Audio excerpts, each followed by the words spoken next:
François Gagnon, pour ceux qui ne le connaissent pas, est donc président d'ERA Europe, hein, ERA, le fameux réseau immobilier, qui a été un des précurseurs d'ailleurs dans la distribution européenne des agences immobilières. Exact, puisqu'on a démarré le réseau en 1994 Ouais.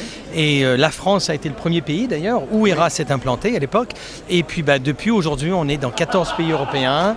ERA aujourd'hui représente un peu plus de 1000 agences immobilières en Europe. Ça représente à peu près 3000 agences immobilières à travers le monde et plus de 45 000 collaborateurs, agents immobiliers, négociateurs confondus à travers le monde. Ça place ERA quand même comme un groupe immobilier qui pèse d'un point de vue international finalement. Absolument. Et le développement d'ERA a passé par justement cet intérêt de dire que le marché immobilier est un marché qui est de plus en plus global. Ouais. Donc il était une fois pour nous, il était une fois, vous aviez des gens qui achetaient, ils restaient dans leur coin, dans leur pays. Mais aujourd'hui, quand on regarde toutes les grandes villes européennes, particulièrement les grandes villes aux États-Unis, il y a de plus en plus d'échanges, de va-et-vient, de gens qui déménagent, qui achètent des résidences secondaires. Alors ici en France, on parle beaucoup du Portugal, mais moi je peux vous parler de Suédois qui achètent énormément en Californie. Je peux vous parler d'Allemands qui vont acheter en Floride, d'Anglais qui font exactement la même chose. Donc bon, tout ça, ça fait qu'il y a vraiment un mélange qui se fait. Une émulation, une mondialisation du métier de l'immobilier. Et ERA est certainement un des réseaux les plus préparés à ça en fait. C'est le travail, c'est ce que l'on fait. Bon, alors donc toi tu es moi j'aime beaucoup te recevoir parce que quand même tu es un observateur privilégié un petit peu du monde immobilier, mais de manière un petit peu plus globale que la plupart des acteurs qu'on reçoit, puisque en fait tu vis aux États-Unis si je ne m'abuse. Exact. Et donc tu présides ERA Europe, donc tu as une vision totalement européenne du marché immobilier. Alors c'est une question que je t'ai déjà posée, mais que je te repose pour nos internautes qui sont en direct. Quelle est la particularité du marché français, toi qui as cette vision européenne ? Alors, c'est une très bonne question. Très bonne question, parce que c'est un marché particulier. Et c'est un marché particulier, je pense qu'il faut ramener à la base de la culture française, d'accord ? Et je m'explique sur ce que je veux dire par à la base de la culture française, c'est que la culture française, et ça, tout le monde, c'est pas moi qui va le dire, tout le monde le sait, la culture française est différente des autres cultures, mais il y a des particularités à la culture française. Si je prends par exemple la différence entre les Français et les Hollandais, tout simplement, une des particularités de la culture hollandaise, c'est l'obsession avec l'efficacité. D'accord ? Donc ça, c'est la culture hollandaise, c'est l'obsession avec l'efficacité. Donc les Hollandais sont obsédés, c'est ça que tu dis ? De l'efficacité. Je précise bien de l'efficacité. Ils sont obsédés par l'efficacité, d'accord. L'efficacité, ça c'est très important. Quand on regarde la France, je dirais qu'il y a des trucs que les Français prennent énormément à cœur. Par exemple, la créativité, l'ingéniosité, le petit truc qui fait la différence, qui est extrêmement, extrêmement important et qui amène justement ce point fin que d'autres cultures n'auront pas forcément, parce que c'est pas quelque chose que pour eux qui est très important, qui vont forcément les intéresser.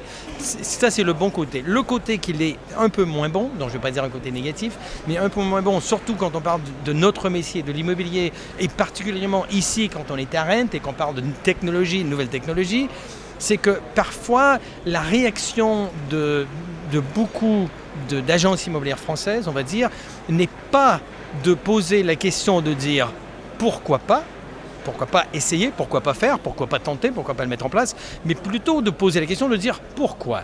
C'est ça. Et quand je dis et je demande pourquoi... Je suis très content que tu dises ça, parce qu'effectivement c'est très vrai, je pense.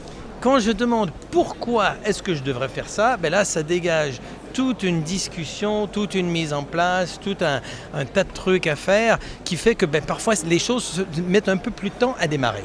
Moi, je me rappelle quand on a démarré le réseau ici en France en 1994, que j'y suis venu justement des États-Unis pour aider à la mise en place. J'ai vécu un événement particulier qui était très intéressant, qui était le lancement des téléphones portables. 94-95, il y en avait très très peu. Moi, je me rappelle, j'avais un gros téléphone Motorola, voilà. Et quand j'allais dans les restaurants, je mettais le téléphone sur la table, les gens passaient, ils pointaient du doigt et ils se demandaient si je n'étais pas un agent secret de la CIA ou je ne sais pas trop quoi. C'était le cas, non ? Non, pas à l'époque. Merci. Et je me rappelle d'ailleurs une fois, une expérience très particulière, avoir été dans le train un matin, il était, 6h du matin, mon téléphone sonne et là tout le monde regarde pour dire qui est-ce qui a un téléphone qui sonne. J'avance dans le temps, 6-7 ans plus tard, je prends le train à 6-7 heures du matin avec une classe ouvrière qui est habituellement dans le train à 6-7 heures du matin. Le téléphone sonne encore une fois et ça m'a marqué. Tout le monde, systématiquement, a mis la main dans la poche pour voir si ce n'est pas le leur qui sonnait. Exactement. Ouais. Donc, ce qui fait que cette particularité... Pourquoi les usages changent? Les usages changent et ce que l'on constate dans les pays anglo-saxons, c'est que la croissance se fait de façon très linéaire, on va dire, c'est que c'est une progression qui se fait comme ça, tandis qu'en France, ça se fait réellement avec une accélération, c'est que ça met du temps à se mettre en place, mais quand elle se met en place, exactement, c'est exponentiel, ça fait pouf, et là, ça décolle. Et aujourd'hui, moi je connais plein de gens en France qui ont 2 téléphones portables, ils n'en ont pas un, ils en ont 2. Oui, alors l'inconvénient de ça, ce que tu dis, c'est qu'effectivement, le français est peut-être un petit peu plus lent que l'anglo-saxon à essayer, à adhérer, à se mettre à la page. Exact. Et alors, tout ça pour dire qu'est-ce que l'on voit aujourd'hui à Rent dans les nouvelles technologies, dans les nouveaux points qui sont importants à mettre en place, c'est-à-dire bon, ça évolue de quelle façon. Probablement les 2 choses, je dirais, qui sont les plus importantes, c'est premièrement l'utilisation de les vidéos. Donc ça, c'est numéro 1. L'utilisation pour un agent immobilier, hein, de mettre en place des vidéos pour présenter justement se présenter lui-même, se présenter auprès des clients vendeurs et clients acquéreurs, présenter son travail. Pour alimenter le contenu sur ses réseaux sociaux. Exactement, sur les réseaux sociaux, que ce soit sur Facebook, que ce soit sur Instagram, éventuellement s'ils mettent des trucs sur Pinterest ou n'importe où. Sur Vine. Sur Vine, exactement, tout ça. Donc l'utilisation et la mise en place de vidéos. Et la seconde chose, c'est la modification, je dirais, de l'expérience sur les sites web, qui aujourd'hui passe premièrement par la mise en place, on va dire, d'un contexte d'une expérience de vie. Ouais. C'est-à-dire que plutôt que de simplement donner des faits, dire voilà, la maison c'est 3 pièces, c'est une cuisine, c'est un séjour, c'est un jardin, c'est un prix, c'est l'expérience d'y vivre. Exactement. Et l'expérience d'y vivre qui passe par l'intermédiaire de vidéos, de photos qui sont très différentes, qui sont prises de façon différente, avec l'utilisation, beaucoup plus d'utilisation de personnes pour déclencher des émotions. Et d'ailleurs, nous, aujourd'hui, on avait un événement qui était très important pour nous parce qu'on a lancé notre tout nouveau site erafrance.com qui a été lancé aujourd'hui, justement. On a fait l'annonce à Rennes tout à l'heure, exact.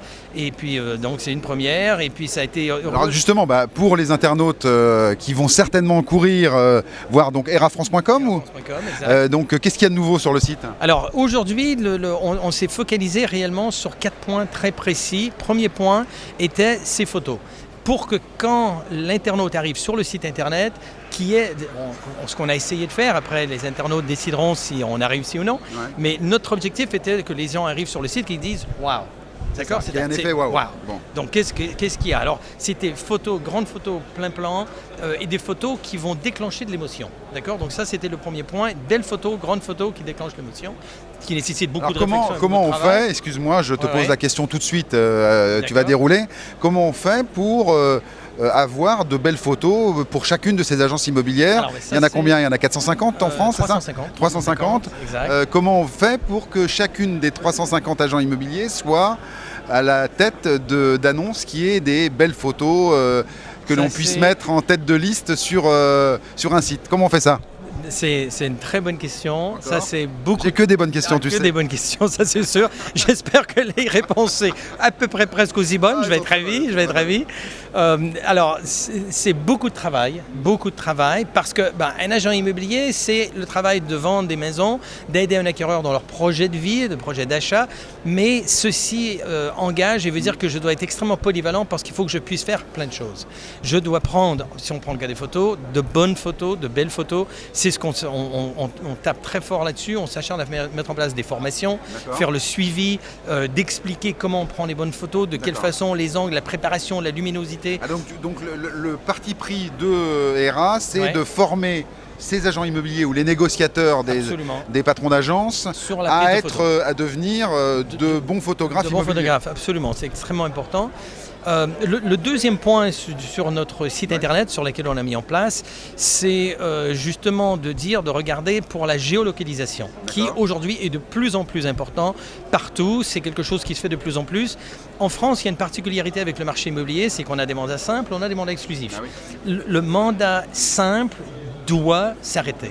D'accord, donc je ne peux pas être plus clair. Le mandat simple, c'est une blague. Le mandat simple, c'est, je ne sais pas ce que c'est exactement. Oui, mais le mandat simple, il faut que ça s'arrête. On en parlera tout à l'heure. On en parlera plus, ça doit s'arrêter. Donc pourquoi? Parce que si on veut apporter un réel service au client, la géolocalisation est primordiale, c'est absolument primordial. Bien, la géolocalisation du bien lui-même. Absolument. C'est-à-dire que plutôt que d'employer un mot barbare pour quelques internautes, ça veut dire qu'on donne sur le site l'adresse précise du bien qui est à vendre, voilà. Comme aux États-Unis. Alors comme aux États-Unis, comme en Hollande, comme en Belgique, comme en Suède, d'accord. Comme partout, pratiquement. Alors ça dépend des pays. Les pays latins sont plus... Voilà, on est d'accord. Un peu la même mentalité créative, mais pas forcément aussi pragmatique. Donc l'utilisation du mandat exclusif qui permet cette géolocalisation, que si vous dites montrez-moi un bien qui est de 250 000 € avec un tel type de bien, de pièces, sur un emplacement, on a ce qu'on appelle le ERA radar. Vous encerclez justement le secteur sur lequel vous voulez aller, et là vous allez voir exactement le positionnement des biens. Bien sûr. Et avec le temps, la majorité des biens vont aller dans ces directions pour être tous géolocalisés. Donc c'est un outil qui va servir aux clients de l'agent immobilier, ce radar-là. Absolument. Et à l'agent immobilier lui-même. Bien sûr. Qui va en quelque sorte se constituer des bases de données phénoménales, géolocalisées, avant de prendre le mandat, de savoir que là, il y a tel bien. Concurrence, de quel prix, pour aider le vendeur à établir le meilleur prix possible. Bien sûr. Encore une fois, dans les meilleurs délais, dans les meilleurs cas. Donc, premier point, tu nous as dit les photos. Émotives. Deuxième point, la géolocalisation. Et alors, il y en a un autre. Il y en a deux autres. Si je peux m'en rappeler. Le troisième point qui est ce qu'on appelle, on dit point of interest, des points d'intérêt. Des points d'intérêt, bien sûr. D'accord, donc si j'habite... La contextualisation du bien. Merci beaucoup, voilà. Exactement. Qui fait en sorte, en anglais, le mot qu'on utilise, c'est que les gens ne sont pas intéressés par le bien, ils sont intéressés par un mode de vie, lifestyle. Voilà. Donc, si j'habite ici, qu'est-ce qu'il y a? Quelles sont les maisons? Quels sont les restaurants? Il y a des théâtres, il y a des écoles, les lycées, collèges, machin, tout. Pour que je sache, j'ai l'information sur la maison qui est très, très importante, mais aussi qu'est-ce qu'il y a dans les environs, qu'est-ce qu'il y a autour, c'est extrêmement important. Et le quatrième point qui est la comparaison.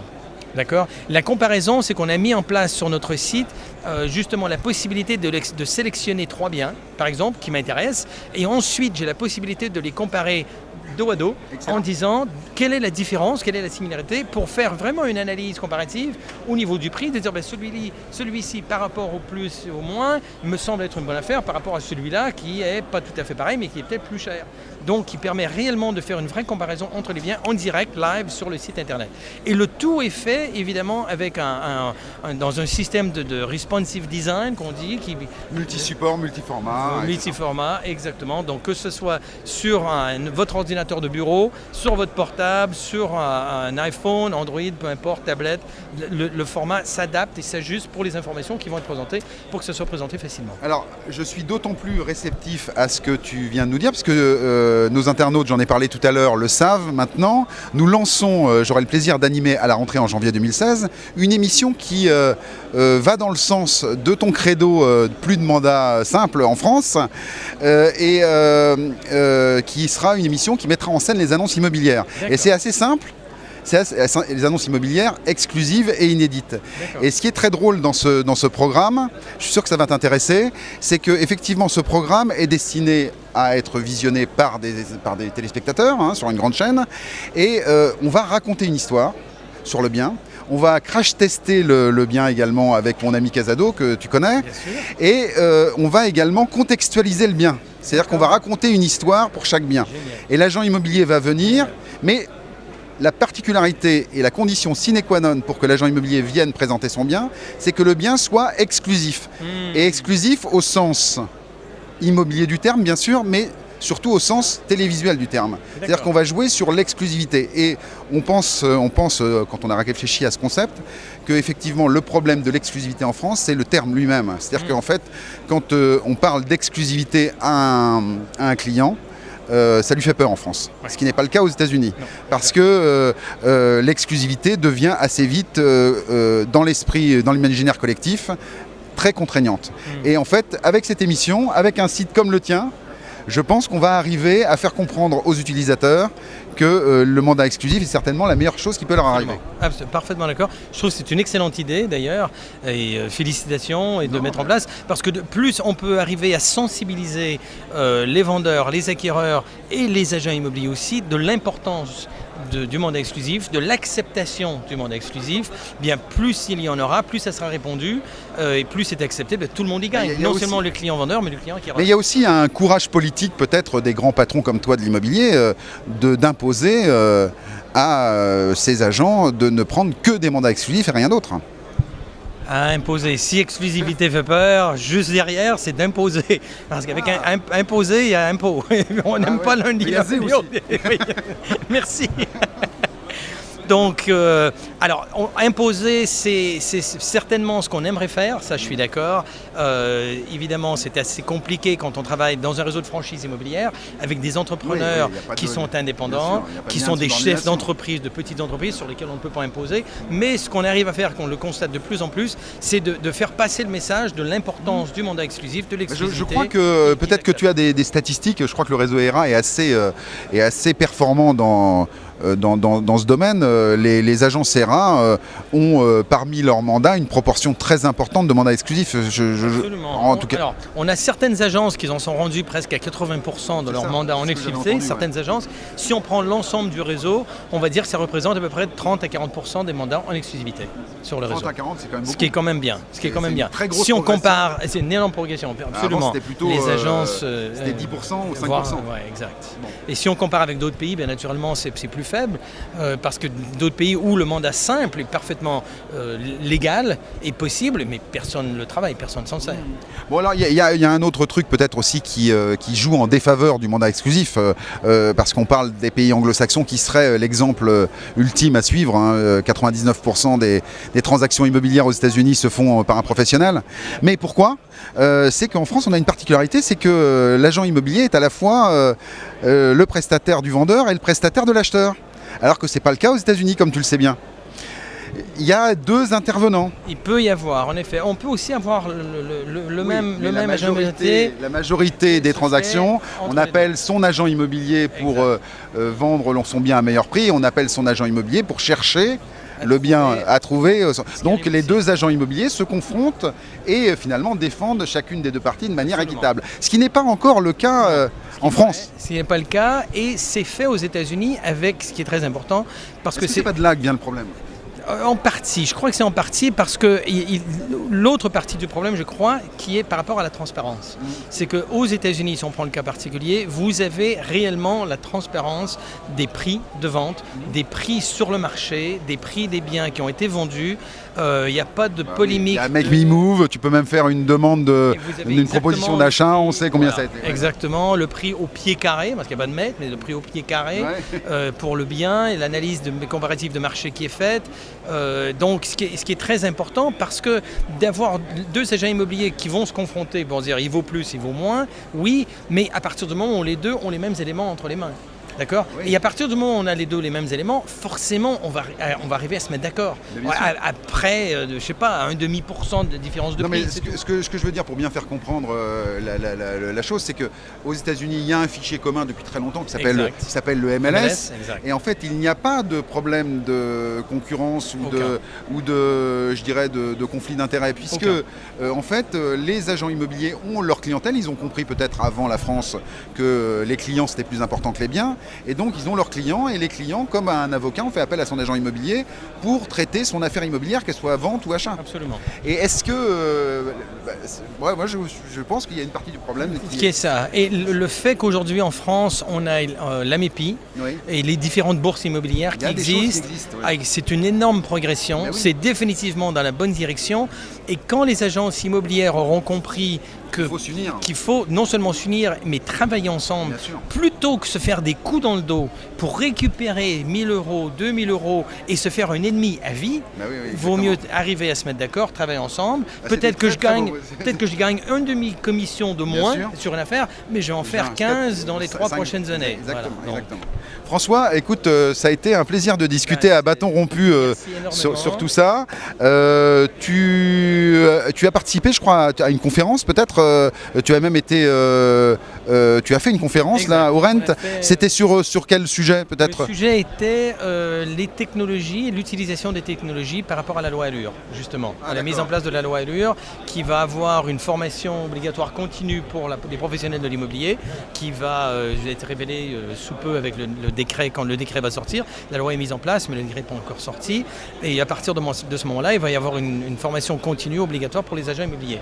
Et quel rôle jouera la technologie par rapport à cette formation? C'est-à-dire, est-ce qu'il y a uniquement des formations sur place avec un formateur présent ou est-ce que ça se fera l'e-learning, ça se fera en ligne, l'utilisation de WebEx éventuellement, des webinars, de l'utilisation de Skype, tout ce qui peut exister dans la technologie, justement pour pouvoir simplifier, faciliter l'utilisation et la mise en place de cette formation. Eh ben, on remercie. Des choses très intéressantes. Bah oui, très intéressante. Sauf que ça complexifie encore un petit peu le métier de l'immobilier. Donc, mais encore plus important d'avoir un bon agent immobilier. Exactement, exactement. François, merci beaucoup pour ça. Bonne continuation sur le salon. On a été ravis de t'avoir et longue vie au réseau ERA. Merci bien. Bon courage avec l'émission en janvier. Oui, je t'en reparlerai off, en coulisses. Ça sera avec grand plaisir. Voilà. Merci bien. À bientôt. Merci à vous. Au revoir. Et on se retrouve sur www.erafrance.com. Merci. À bientôt. À très bientôt. Salut François.